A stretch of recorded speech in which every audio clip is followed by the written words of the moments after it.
Olá a todos, eu sou a Elisângela Nogueira, professora de enfermagem, e hoje nós vamos falar um pouquinho de saúde mental. Mas para começar a falar de saúde mental, nós precisamos voltar lá no final do século XIX, começo do século XX, e entender a evolução histórica da saúde mental e psiquiátrica no Brasil. Eu vou começar contando para vocês uma história que aconteceu em 1944 na cidade do Rio de Janeiro. Quando soube que um dos internos do hospital, Pedro II, estava encarcerado havia mais de 2 dias numa cela, a médica Nise da Silveira correu para libertá-lo. Trata-se de um psicótico com alto grau de agressividade, protestou o profissional que o mandara trancafiar. Ele só precisa ser tratado como um ser humano, argumentou Nise. Essa cena faz parte do filme Nise, O Coração da Loucura, e sintetiza o papel da mulher que mudou o tratamento psiquiátrico no Brasil. Quando chegou ao antigo Centro Psiquiátrico Nacional, Nise encontrou um ambiente, para dizer no mínimo, desumano. Seus pavilhões superlotados lembravam os de uma penitenciária. Na maioria das vezes, os portadores de doenças mentais viviam confinados em hospitais psiquiátricos, como o do Juqueri, em São Paulo, isolados de tudo e de todos até a morte. Muitos eram submetidos à camisa de força e a técnicas violentas como a lobotomia e o eletrochoque. Estima-se que só no Hospital Colônia de Barbacena, em Minas Gerais, mais de 60 mil internos, entre dependentes químicos, ativistas políticos e até mães solteiras, acreditem, tenham morrido, vítimas de negligência, isolamento social e tortura. Os manicômios, eles não eram construídos com o objetivo de tratar, mas sim de excluir aqueles que não se encaixavam no que se pensava ser um cidadão normal.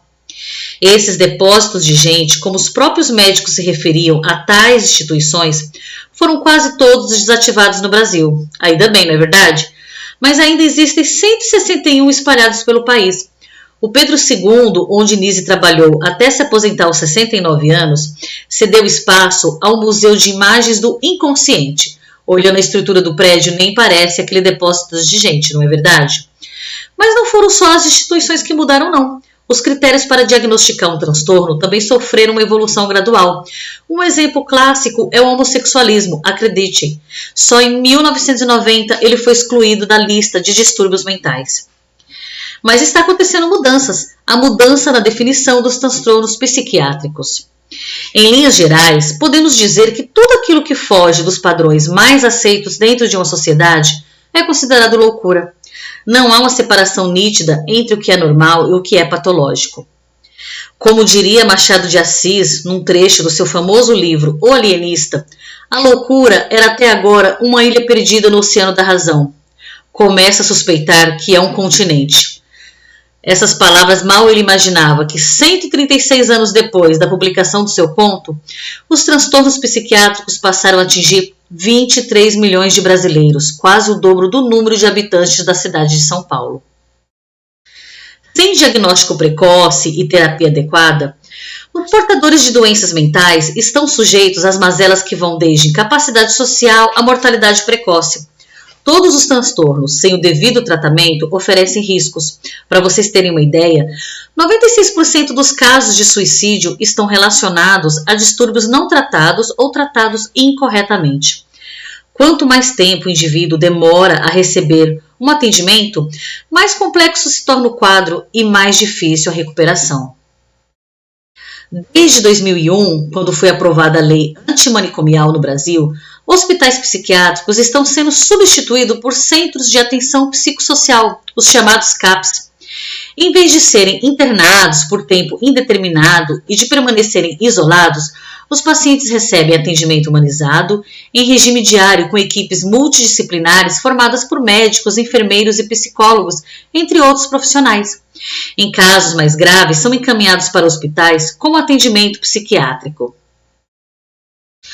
Pioneiro, o CAPS de Itapeva, no interior paulista, surgiu em 1986 e hoje atende cerca de 500 pessoas, entre pessoas vindas de hospitais psiquiátricos, pacientes indicados por médicos e outros que procuram a instituição por conta própria. Lá eles têm direito a 3 refeições diárias, corte de cabelo, atividades recreativas e oficinas de geração de renda, como costura, marcenaria e informática. Muito legal o serviço que eles prestam.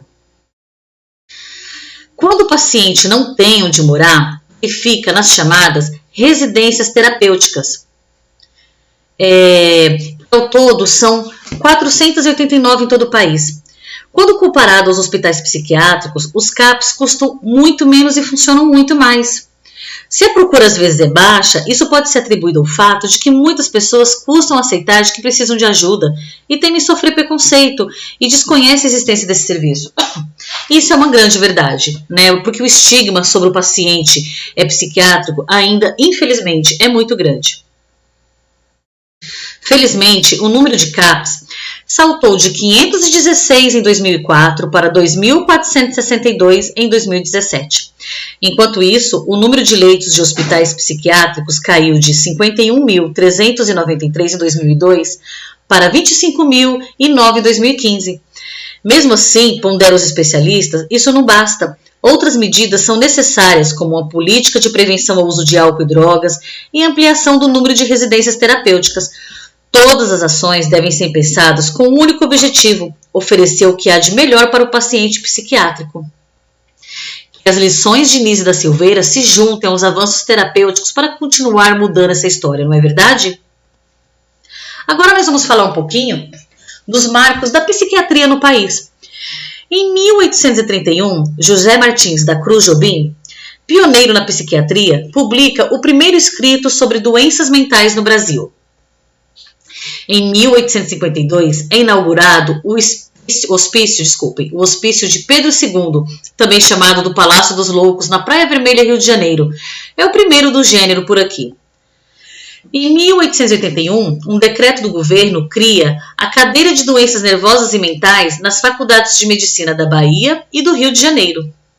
Em 1883, o médico Teixeira Brandão vira professor de psiquiatria no Rio e é considerado o primeiro alienista brasileiro. Em 1907, foi criada na capital fluminense a Sociedade Brasileira de Psiquiatria, Neurologia e Medicina Legal. Em 1921, foi inaugurado o famigerado Manicômio Judiciário, órgão que se encarrega dos doentes mentais que cometem delitos, outro depósito de seres humanos. Em 1987, é realizada a primeira Conferência Nacional de Saúde Mental, em que se lança o lema "Por uma sociedade sem manicômios". Em 1992, o Ministério da Saúde regulamenta os Centros de Atenção Psicossocial, os CAPs, internação só em casos extremos e sob ordem médica. Em 2001, é sancionada a lei que trata dos direitos dos pacientes com transtorno mental e defende a gradativa desativação dos manicômios. Em 2008, foi feita a criação dos núcleos de apoio à saúde da família, que recomendam a inclusão de profissionais da saúde mental na atenção básica, um grande avanço. Em 2015, a história da psiquiatra Nise da Silveira ganha as telas do cinema, popularizando seu trabalho de humanização com os pacientes. O que mudou nos tratamentos psiquiátricos? Ainda bem que muita coisa. Vamos lá saber o que mudou? Em relação aos medicamentos. Antes, os primeiros medicamentos começaram a ser desenvolvidos só na década de 1950. Tinham muitos efeitos colaterais. Nas últimas 4 décadas, houve uma avalanche de fármacos para depressão, bipolaridade e esquizofrenia. Eletroconvulsoterapia. Antes, o chamado antigo eletrochoque era empregado de maneira indiscriminada e sem anestesia, o que é pior, em pacientes considerados agressivos.